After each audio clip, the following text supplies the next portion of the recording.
Isang ito ay pinamagatang kandila sa baso. Nang makilala at makasama kita, sa ilang buwan pa lang na iyon, napaniwala mo ako na matino ka at hindi ka gaya ng ibang lalaki na salawahan at mandaloko. Dumating pa ang ilang buwan, naging tayo pero hindi din nagtagal. Dahil sa hindi ka nakontento, naghanap pa ng iba. Tapos nag-usap tayo at humantong sa tayo'y nagkabalikan. Sa ating pagbabalikan, inakala kong hindi na ako masasaktan.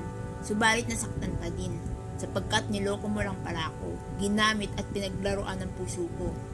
Nang dahil dyan ay may hahalin tulad ko ang kasalanan mo sa upos ng kandila, at ikaw ang kandila na nauupos. Samantala, ako naman ang natuluang baso, na sa katagalan ay magkakalamat din. Kaya ako naihambing ang kasalanan mo sa upos ng kandila, unti-unting tumutulo, at pumapaso sa akin ay ganoon kabigat ang patuloy na paglalaro mo sa damdamin ko, at tila unti-unti mo pinapatay ang aking puso. Ang paglalaro sa aking damdamin, sa pamamagitan na pinagsabay mo kami ng iyong babae na pinalit mo din sa akin, sa bandang huli at saka mo lang inamin nung nabuking ka na at wala na maitago pa. Inamin mo lang siya sa akin nung ilang araw at linggo pa, bago tayo tuluyan nagkahiwalay, at hindi na muling nagkabalikan pa, dahil ayoko nang muling masaktan mo.